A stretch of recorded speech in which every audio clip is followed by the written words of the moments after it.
పవిత్ర సంగమం వద్ద నిత్యహారతులు ఇచ్చేందుకు ప్రభుత్వం సిద్ధమైందని, దీనికి సంబంధించి నేడు పవిత్ర సంగమం వద్ద సమాచార మరియు గృహ నిర్మాణ శాఖ మంత్రి పార్థసారథి, దేవాదాయ శాఖ మంత్రి ఆనం రామనారాయణ రెడ్డి, మున్సిపల్ శాఖ మంత్రి పొంగూరి నారాయణ హాజరయ్యారు.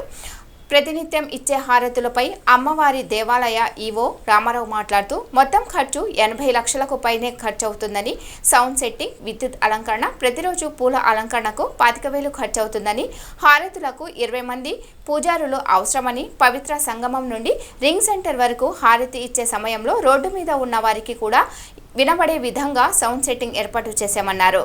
INPR నుండి తమ సహాయ సహకారాలు అందించాలన్నారు.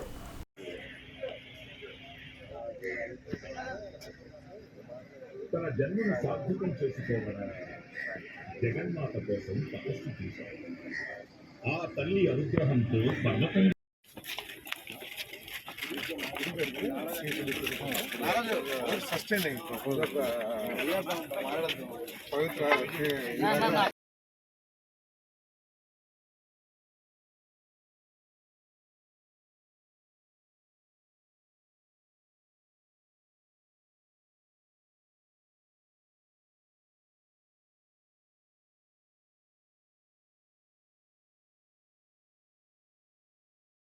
తీసుకోవాల్సిన చర్యలు, పర్యాటక రంగంగా చేపట్టాల్సిన పనులు, ఇవన్నీ మా యొక్క సబ్ కమిటీలో పర్యాటక శాఖ మంత్రి గారు కూడా ఉన్నారు. కానీ ఆయన వేరే కార్యక్రమాలు ముందుగా ప్రోగ్రామ్స్ ఫిక్స్ అవ్వడం వల్ల వారు రాలేదు. వారి అధికారులు మాత్రం వచ్చాడు. అధికారులతో కూడా మళ్ళీ మంత్రి గారిని కూడా పెట్టుకొని ఈ చుట్టుపక్కల ప్రాంతాలు, ముఖ్యంగా కృష్ణా, NTR జిల్లా, గుంటూరు జిల్లా, ఇవన్నీ కూడా పర్యాటక రంగంగా ఏవేమి అభివృద్ధి చేయబోతున్నాం, మా ప్రయారిటీస్ ఏందనేది మంత్రి గారి ద్వారా మళ్ళీ సమాచారాన్ని మీకు అందించడం జరుగుతుంది. భవనాలు ఇక్కడే కాదు, అనేక రకాల భవనాలు, అనేక రకాల పర్యాటక కేంద్రాలను ఈ రాష్ట్రంలో, మరీ ముఖ్యంగా కోస్తా తీర ప్రాంతం అంతా కట్టాం. అప్పుడు నేను కూడా పార్టీ దాంట్లో. కానీ ఆ తర్వాత వచ్చిన ఈ ప్రభుత్వం ఏదైతే గతంలో 5 ఏళ్ళు పరిపాలన చేసిందో పర్యాటక రంగాన్ని పూర్తిగా నిర్వీర్యం చేసింది. చేయదలుచుకోలేదు. కార్యక్రమం మొదలవుతుంది. ఆలయం కానీ కమర్షియల్ యాక్టివిటీకి ఈ ప్రాంతం పర్యాటక రంగంగా అభివృద్ధి చేయడం ఎంత వెసులుబాటు ఉంటే అంత భూమిని సమీకరించుకోవడానికి మా ప్రయత్నం చేయడం జరుగుతుంది. అనుమతి మేరకే ఏ రకమైనటువంటి ఏ ఆలయం కట్టమంటారో వారు అనుమతి తీసుకొని కట్టడానికి ప్రయత్నం చేస్తాం. అయితే ఆవేళ ఆయన ఉద్దేశం కనీసం 50 ఎకరాల పైన కానీ ఉంటే ఆలయానికి ఒక 20 ఎకరాల పైన మిగతా 30 ఎకరాల స్థలాన్ని పర్యాటక రంగంగా దీన్ని కమర్షియల్ యాక్టివిటీలోకి తెచ్చినట్లయితే ఈ ప్రాంతం అంతా పర్యాటక రంగం అభివృద్ధి చెందుతుంది ఆయన ఆలోచన.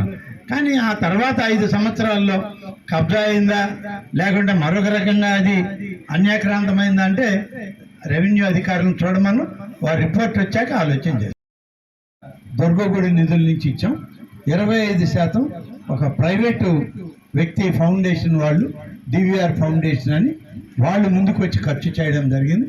కానీ ఇప్పుడు మళ్ళీ ఈ 2వ దఫా ఈ కార్యక్రమం మొదలుపెట్టేటప్పుడు మొన్న DVR ఫౌండేషన్ వాళ్ళు కూడా పిలిచి మాట్లాడాం. వాళ్ళు 25% కాదు, మేము కొంత తగ్గించి అయితే చేయగలమన్నారు. వాళ్ళతో ఇంకా కూడా మాట్లాడుతున్నాం. మాట్లాడిన తర్వాత దీన్ని ఏ విధంగా చేస్తామనేటువంటిది మరి ఫైనల్ డెసిషన్ మళ్ళీ తీసుకుంటాం. గుర్తుంచుకునే విధంగా ఎటువంటి ఆలయం అయితే ఇక్కడ బాగుంటుందనేది వైదికంగా, ఆధ్యాత్మికంగా అందరినీ సంప్రదించి వైదిక శాస్త్రం ప్రకారం ఆధ్యాత్మిక అనుమతులతోటి ఎలాంటి ఆలయం కడితే బాగుంటుందనే మీద దేవాదాయ శాఖకు సంబంధించిన కమిషనర్ గారికి ఆదేశాలు ఇస్తున్నాం. వారు కూడా అందరితో మాట్లాడాక నిర్ణయం తీసుకొని ఆ తర్వాత ముఖ్యమంత్రి గారి ఆలోచనతో నిర్ణయానికి ఇక్కడ కార్యరూపం దాల్చడం జరుగుతుంది. బాగుంటుంది. ఇది ఒక ఆధ్యాత్మిక కేంద్రంగా కృష్ణమ్మ హారతులతోనే కాకుండా ఇక్కడ ఒక ఆలయం ఉండి ఆధ్యాత్మికంగా ఈ కేంద్రాన్ని పర్యాటక రంగంగా దీన్ని తీర్చిదిద్దాలనేది ఇవాళ మా అందరి అభిప్రాయం. ముఖ్యంగా మంత్రివర్గ ఉపసంఘం యొక్క ఆలోచన విధానం. దీన్ని ముఖ్యమంత్రి గారి దగ్గర కూడా పెట్టడం జరుగుతుంది. నిన్న చర్చల్లో జిల్లా కలెక్టర్ గారు కూడా వచ్చారు. గతంలో ఆమె ఇక్కడ సబ్ కలెక్టర్ ఉన్నప్పుడే ఈ కార్యక్రమం ఇక్కడ మొదలైంది. అప్పుడు ముఖ్యమంత్రి గారే ఈ ప్రాంతంలో దీనికి మరి దగ్గరగా ఉన్నటువంటి ఒక 50 ఎకరాల భూమిని సమీకరించండి. అక్కడ మంచి ఆలయం కట్టాలి. ఆలయానికి అనుబంధంగా వచ్చేటువంటి యాత్రికులకి, పర్యాటక రంగ అభివృద్ధిలో కూడా కొంత కమర్షియల్ యాక్టివిటీ ఉండే విధంగా ఏర్పాటు చేద్దామని గతంలోని ముఖ్యమంత్రిగా చంద్రబాబు నాయుడు గారు వారి ఆదేశాలు ఇవ్వడం. సాధ్య గారు, ఎండోమెంట్ కమిషనర్ గారు, జిల్లా జాయింట్ కలెక్టర్ గారు, వివిధ శాఖల అధికారులు, మీడియా ప్రతినిధులు, మిత్రులందరికీ కూడా ప్రత్యేక ధన్యవాదాలు. ఈ పవిత్ర సంగమాన్ని మరింత శోభాయమానంగా, గతం కన్నా గొప్పగా దీన్ని తీర్చిదిద్దాలని గౌరవ ముఖ్యమంత్రి శ్రీ చంద్రబాబు నాయుడు గారు వారి ఆదేశాలు ఇవ్వడం, ఆదేశాల ప్రకారం మొదటి రోజు నేను, స్థానిక శాసనసభ్యులు వసంత కృష్ణప్రసాద్ గారు రావడం, తర్వాత పార్థసారథి గారు, నారాయణ గారు, నేను ఒక రివ్యూ. ఇవాళ ఈ స్థలంలోనే మనం రివ్యూ చేస్తే బాగుంటుందని ఇక్కడనే రివ్యూ చేయడం జరుగుతుంది. వారు చేసే విధంగా ఆదేశించాం. వాళ్ళకి కావాల్సిన ఫండ్స్ కూడా సిఆర్డీ నుంచి, అంటే వాళ్ళకి వచ్చే ఇన్కమ్ చాలా తక్కువ, దాంతో చేయడం కష్టం అవుతుంది. అందువల్ల సిఆర్డీ వాళ్ళు సపోర్ట్ చేస్తారు. సిఆర్డీ వాళ్ళకి వర్క్ ఎక్కువ ఉంటుంది కాబట్టి వాళ్ళు చేయలేరు, కాబట్టి వాళ్ళు ఫైనాన్షియల్గా సపోర్ట్ చేస్తారు. ఎగ్జిక్యూషన్ వచ్చి కొండపల్లి మున్సిపాలిటీ వాళ్ళని చేయమన్నాం. ఆ విధంగా దీన్ని ఒక మంచి పవిత్రమైన స్థలంగా ఎండోమెంట్స్ మంత్రి గారు సీఎం గారితో మాట్లాడి ఇక్కడ ఒక టెంపుల్ కూడా గోదావరి కృష్ణమ్మ గోదావరితో ఒక మంచి టెంపుల్ని ముఖ్యమంత్రి గారి యొక్క ఆలోచన కూడా తీసుకొని ఇక్కడ ఒక మంచి టెంపుల్ కట్టాలని, దీని ఫ్యూచర్లో ఒక మంచి పవిత్రమైన స్థలంగా చేసేదానికి అన్ని విధాలు అందరూ చేసి ఇక్కడ కృష్ణ యొక్క జిల్లా ప్రజలకి ఇది ఒక మంచి పవిత్రమైన స్థలంగా ఒక టెంపుల్ అని చేయడం జరుగుతుంది. Thank you. మరి వచ్చిన అధికారులకు, మీడియా పర్సన్ నమస్కారాలు. 2014 నుంచి 19 దాకా ఈ యొక్క స్థలాన్ని ఒక పవిత్రమైన ఇదిగా ఇక్కడ కృష్ణా గోదావరి రెండు కలిసే పాయింట్, దీన్ని పవిత్ర సంఘం అనే పేరు పెట్టి చాలా బాగా చేయడం జరిగింది. అయితే గత ప్రభుత్వం దాన్ని నిర్ణయం చేసి పక్కన పడేసింది.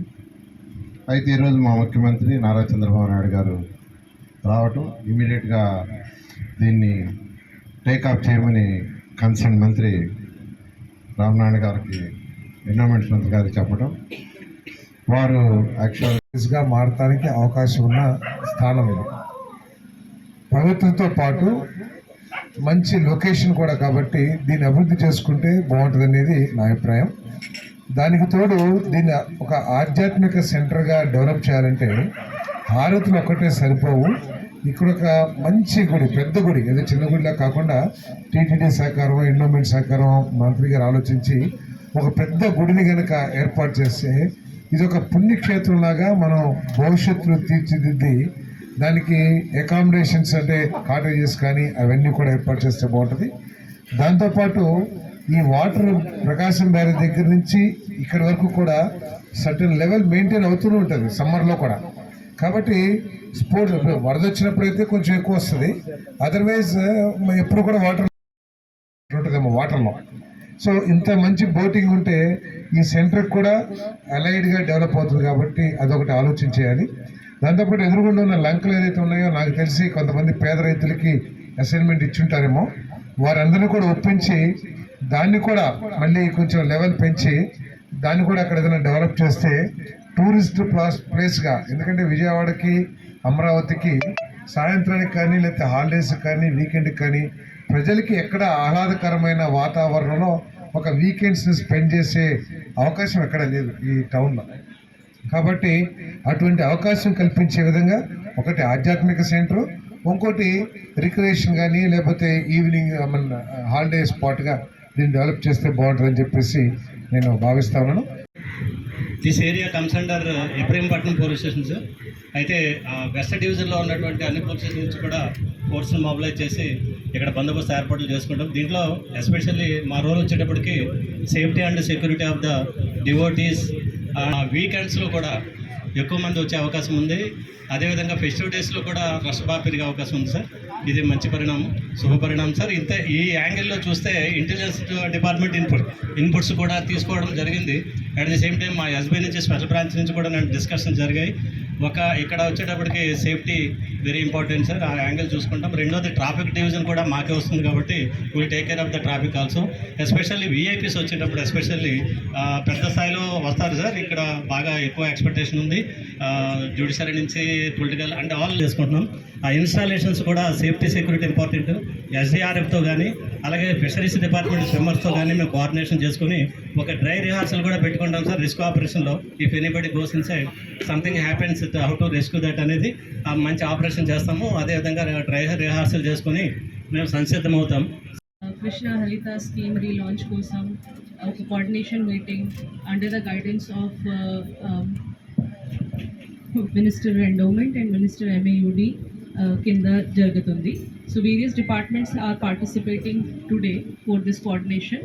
And first I would like to start from the EO Durga Swami Temple to give us a briefing on what we are doing. EO garu.